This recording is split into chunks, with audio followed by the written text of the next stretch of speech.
Hey gang, hope you're having a great Monday. Welcome to an afternoon edition of the Mortgage Market Update. I am your host, Sean Richard with Gateway Mortgage Group. Thanks so much for joining me. Hope you had an incredible weekend.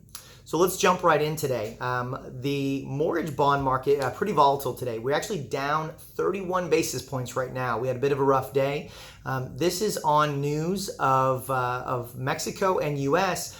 Reaching an agreement. So anytime we get positive economic news, that tends to hurt mortgage bonds and also hurt interest rates. But before we get too deep in there, let's jump back to Friday. So Friday, we actually had a positive day. We had the jobs report, the Board of Labor and Statistics jobs report on job creation for the month of May. And the market was expecting 185,000 jobs created.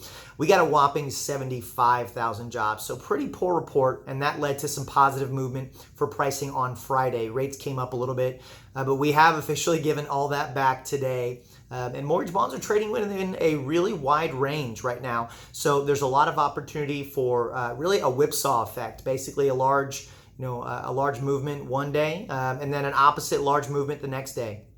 So it'll be interesting to see how the rest of this week turns out. We've got some pretty important data coming out on Wednesday. We've got the Consumer Price Index, CPI. That's coming out on Wednesday, and it's a good indicator of inflation.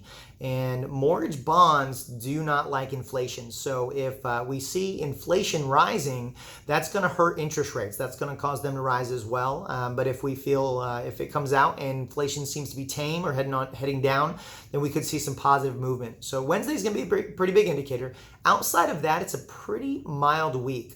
So we're going to be looking at some technical data to see which direction that we could break out.